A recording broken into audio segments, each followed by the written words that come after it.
పల్లవి TV ప్రేక్షకులకు నమస్కారం. నా పేరు బొనిగల సాల్మన్. నేను mutual funds and PMS AF GIFT City డిస్ట్రిబ్యూటర్ని. మనం ఈరోజు ఎస్పెషల్లీ మన మధ్యతరగతి ప్రజలు క్యాపిటల్ మార్కెట్స్ అంటే స్టాక్ మార్కెట్స్లో వెల్త్ క్రియేట్ చేసుకోవాలంటే ఏం చేయాలంటే, నేనేం చెప్తున్నానంటే ఫస్ట్ థింగ్ ఏంటంటే గత కొంతకాలంగా ట్రేడింగ్ వద్దని చెప్తున్నాను. ట్రేడింగ్ ఎందుకు వద్దంటున్నానంటే, ట్రేడింగ్ హై నాలెడ్జ్ కావాలి. ట్రేడింగ్ కూడా సెబీ రెగ్యులరైజ్డ్ ప్రోడక్టే, సెబీ అండర్లోనే ఉంటుంది. కానీ ట్రేడింగ్లో ఏంటంటే మొత్తం క్యాపిటల్ పోయే అవకాశం ఉంటుంది కాబట్టి ట్రేడింగ్ వద్దు అని మనం చెప్తున్నాం. అలాగే ఒక మధ్యతరగతి ప్రజలు ధనవంతులు కావాలంటే సేవింగ్స్ కూడా వద్దు. అంటే బ్యాంక్స్లో ఎఫ్డీలు, ఆర్డీలు, పోస్ట్ ఆఫీస్ అట్లాంటివి కూడా వద్దు. అంటే యూత్కి ఎస్పెషల్లీ, అంటే రిస్క్ తీసుకునే సామర్థ్యం ఉన్న వారికి, సమయం ఉన్న వారికి సేవింగ్స్ వద్దు.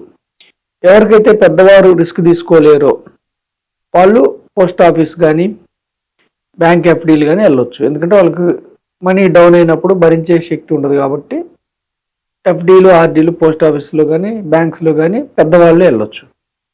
అయితే యూత్ మాత్రం క్యాపిటల్ మార్కెట్స్ని పరిశీలించమని నేను కోరుకుంటున్నాను. ఎందుకంటే ఇప్పుడు గత 2 సంవత్సరాలుగా మన ఇండియన్ క్యాపిటల్ మార్కెట్స్ ఏం పెరగలేదు. అంటే 2 సంవత్సరాల నుంచి రిటర్న్ ఏం రాలేదు.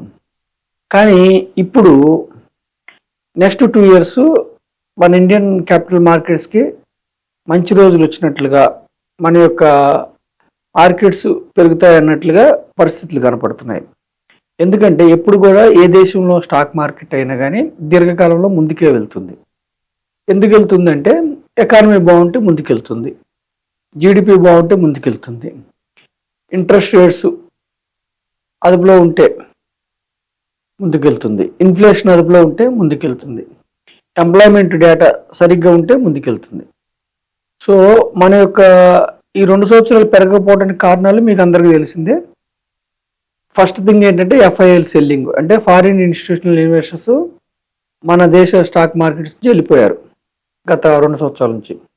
అయితే శుభపరిణామం ఏమిటంటే ఈ జూలైలో సుమారుగా 23,000 కోట్లు వాళ్ళు మళ్ళీ నెట్ బయర్స్గా ఉన్నారు. ఆగస్టులో ఈ రోజుకి ఒక సుమారుగా 2,000 కోట్లు నెట్ బయర్స్గా ఉన్నారు. యాక్చువల్గా 2026లో ఫిబ్రవరిలో వాళ్ళు నెట్ బయర్స్గా ఉన్నారు ఎఫ్ఐఎల్. కానీ ఎప్పుడైతే ఫిబ్రవరి 28న ఎప్పుడైతే ఇరాన్, ఇజ్రాయెల్, అమెరికా మధ్య యుద్ధం స్టార్ట్ అయిందో, యుద్ధం స్టార్ట్ అవటం వల్ల హార్మోజ్ జలసంధి మూసేయటం వలన క్రూడ్ ఆయిల్ పర్ బ్యారెల్ ఎప్పుడైతే పెరిగిందో, మనం క్రూడ్ ఆయిల్ ఇంపోర్ట్ చేసుకునే దేశం కాబట్టి మనకి కరెంట్ అకౌంట్ డెఫిసిట్ అవటం వల్ల, అంటే మనం డాలర్స్ ఎక్కువ పే చేయాల్సి రావటం వలన మన మార్కెట్స్ నుంచి ఎఫ్ఐఎల్ వెళ్ళిపోయారు, రూపీ డిప్రిసియేట్ అయింది. అయితే ఇప్పుడు మనకి ఆర్బీఐ కానీ మన యొక్క సెంట్రల్ గవర్నమెంట్ కానీ ఏమి తీసుకున్నారంటే, మన మన ఇంతకుముందు ఈ $740 బిలియన్ ఉన్న ఫారెక్స్ రిజర్వ్స్ ఈ యుద్ధం వల్ల ఎక్స్టర్నల్ ఎఫెక్ట్ వలన సుమారుగా $680 బిలియన్ అలా ఫారెక్స్ రిజర్వ్స్ పడిపోయింది. రూపీ కూడా డాలర్కి అగెనిస్ట్గా 96-97 వరకు కూడా వెళ్ళింది. సో మనకు రూపీని బలపరచడం కోసం వాళ్ళు మానిటరీ అథారిటీస్, మన reserve bank of India, central government తీసుకున్న నిర్ణయాలు ఏమిటంటే, ఫస్ట్ థింగ్ ఎఫ్సిఎన్ఆర్ డిపాజిట్స్, అంటే foreign currency non residence Indians deposits. అంటే వాళ్ళు ఎఫ్సిఎన్ఆర్ అకౌంట్స్లో వాళ్ళు ఎఫ్సిఎన్ఆర్ డిపాజిట్స్లో డిపాజిట్ చేస్తే డాలర్స్ రూపేనా వాళ్ళకి ఫిక్స్డ్ ఒక 6% 7% ఎఫ్డి రేటు ఏది ఉందో అది ఇస్తారు. ఇచ్చిన తర్వాత కరెన్సీ డిప్రిసియేట్ అవడం వల్ల వాళ్ళ మీద ఏమి ఎఫెక్ట్ పడకుండా చేశారు. తర్వాత ట్యాక్సేషన్ కూడా లేకుండా చేశారు. అంటే దానివల్ల ఏమవుతుందంటే మనకి డాలర్స్ ఫ్లో విపరీతంగా వస్తుంది. ఇప్పుడు సుమారుగా ఈ 1 మంత్లోనే $36 బిలియన్ ఎఫ్సిఎన్ఆర్ డిపాజిట్స్ వచ్చినాయి. ఇంకా తీసుకుంటున్నారు ఎఫ్సిఎన్ఆర్ డిపాజిట్స్. రెండోది ఏం చేశారు, మన రూపీని డిప్రిసియేషన్ ఆపటం కోసం ఎఫ్ఐఐలుకి డెట్ మార్కెట్లో, అంటే సెక్యూరిటీస్లో, గవర్నమెంట్ సెక్యూరిటీస్లో, డెట్ మార్కెట్స్లో capital gain tax, short term capital gain tax తీసేశారు. దానివల్ల కూడా ఎఫ్ఐఐలు డెట్ మార్కెట్స్లో కూడా ఇన్వెస్ట్ చేస్తున్నారు. మూడవది ఏంటంటే ఈ జూలైలో వాళ్ళు నెట్ బయర్స్కున్నారు. ఎందుకంటే ఇప్పుడు మనం 2024 సెప్టెంబర్ తర్వాత మన మార్కెట్స్ నుంచి వాళ్ళు వెళ్ళిపోయి మన దగ్గర ఏఐ స్టాక్స్ లేకపోవటం వల్ల ఎక్కడైతే ఏఐ స్టాక్స్ బాగా పెరుగుతున్నాయో కొరియన్ మార్కెట్స్ కావచ్చు, జర్మనీ కావచ్చు, జపాన్ కావచ్చు, చైనా కావచ్చు, అమెరికన్ మార్కెట్స్, తైవాన్ మార్కెట్స్ ఇట్లాంటి చోట వాళ్ళు ఇన్వెస్ట్ చేసుకున్నారు. ఇప్పుడు కొరియన్ మార్కెట్స్ ఓవర్ వాల్యుయేషన్స్కి వచ్చినాయి. మళ్ళీ ఎఫ్ఐఎల్ ఏం చేస్తారంటే ఎక్కడ మార్కెట్స్ లోయర్ వాల్యుయేషన్స్లో ఉంటారో అక్కడికి వెళ్ళిపోయి బాగా లాభాలు వచ్చిన తర్వాత ప్రాఫిట్స్ బుక్ చేసుకుని మళ్ళీ అండర్ వాల్యుయేషన్స్ ఉన్న మార్కెట్స్లోకి వస్తారు. ఇప్పుడు గత 2 సంవత్సరాలుగా మన మార్కెట్స్ పెద్దగా రిటర్న్స్ ఇవ్వలేదు. రీజనబుల్ వాల్యుయేషన్స్లో ఉన్నాయి. నిఫ్టీ మిడ్ క్యాప్ ఇండెక్స్ కానీ, నిఫ్టీ స్మాల్ క్యాప్ ఇండెక్స్ కానీ రీజనబుల్ వాల్యుయేషన్స్ ఉన్నాయి. మన Q1 ఎర్నింగ్స్ కూడా ఇప్పుడు బాగున్నాయి. సో మన దేశంకి మ్యాక్రో ఎకనామిక్ ఫ్యాక్టర్స్ అంటే ఎస్పెషల్లీ జీడిపి కావచ్చు, జీడిపి బాగా ఉంది. మన ఎకానమిక్ గ్రోత్ రేట్ 6.7%తో గ్రో అవుతుందని ఇచ్చారు మనకి ఆర్బీఐ. అలాగే ఇన్ఫ్లేషన్ అదుపులో ఉంది సుమారుగా 5%తో. అలాగే యూత్ ఎక్కువ ఉన్నారు మన దేశంలో, కన్జంప్షన్ బాగుంది. సో జిఎస్టీ కలెక్షన్స్ ఎస్పెషల్లీ ఈ జూలైలో 2,11,000 కోట్లు జిఎస్టీ కలెక్షన్స్. లాస్ట్ ఇయర్తో పోలిస్తే ఇదే జూలై లాస్ట్ ఇయర్తో పోలిస్తే 15% ఎక్కువ జిఎస్టీ కలెక్షన్స్ వస్తున్నాయి. అంటే కన్జంప్షన్ బాగా ఉంది. మ్యానుఫ్యాక్చరింగ్ మీద కాన్సన్ట్రేట్ చేస్తున్నాం. సో మన దేశం ముందుకెళ్ళటానికి మిక్కిలి అవకాశాలు ఉన్నాయి. వికసిత్ భారత్ మ్యానుఫ్యాక్చరింగ్ మీద మనం కాన్సన్ట్రేట్ చేస్తున్నాం. సో ఎఫ్ఐఎల్ మళ్ళీ టర్న్ అవటం ఇవన్నీ కారణాల వల్ల టర్న్ అయ్యి యుద్ధం కూడా ఒప్పందం కుదరబోతుంది. పీస్ టాక్స్ సఫలం అయినట్టుగా వస్తున్నాయి. సో క్రూడ్ ఆయిల్ కూడా ఇప్పుడు $80 పర్ బ్యారెల్ ఉంది.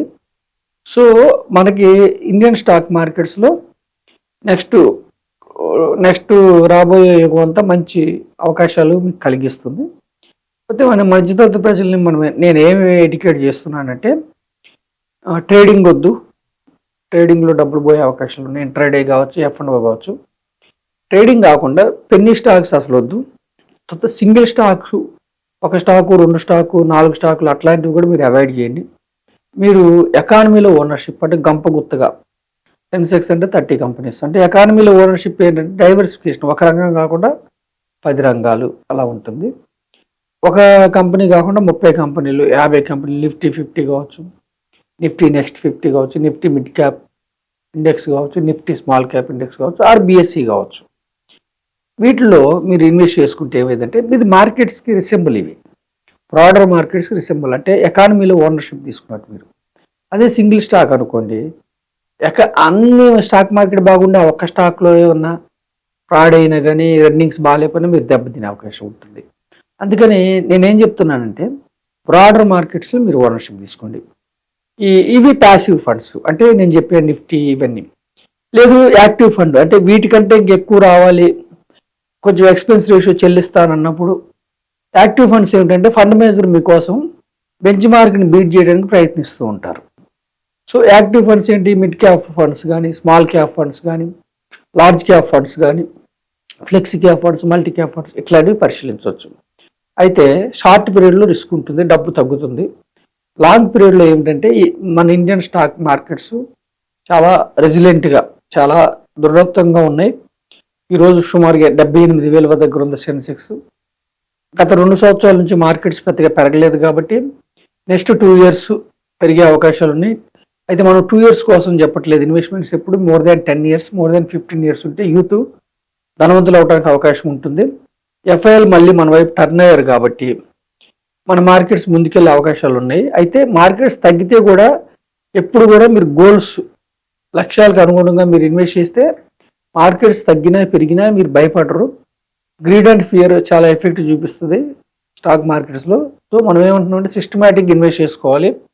ఒక పద్ధతి ప్రకారం సిస్టమేటిక్గా ఇన్వెస్ట్ చేసుకుంటే, గోల్స్ ఆధారంగా మీరు ఇన్వెస్ట్ చేసుకుంటే దీర్ఘకాలంలో ధనవంతులు అవడానికి మన ఇండియన్ క్యాపిటల్ మార్కెట్స్ మిక్కిలి అవకాశం కల్పిస్తుంది. మ్యూచువల్ ఫండ్స్ ద్వారా మీరు ఇన్వెస్ట్ చేసుకోవచ్చు, ఇండెక్స్ ఫండ్స్ ద్వారా చేసుకోవచ్చు, ఈటీఎఫ్ల ద్వారా చేసుకోవచ్చు. సో మనం ఏం చెప్తున్నామంటే కామన్ మ్యాన్కి మీరు వెల్త్ క్రియేట్ చేసుకోవాలంటే ఒక డీసెంట్గా ఒక సిస్టమేటిక్ వేలో ఒక గైడెన్స్లో మీరు అంతా ముందుకెళ్ళాలని నేను మన ప్రేక్షకులు కోరుకుంటున్నాను. Thank you.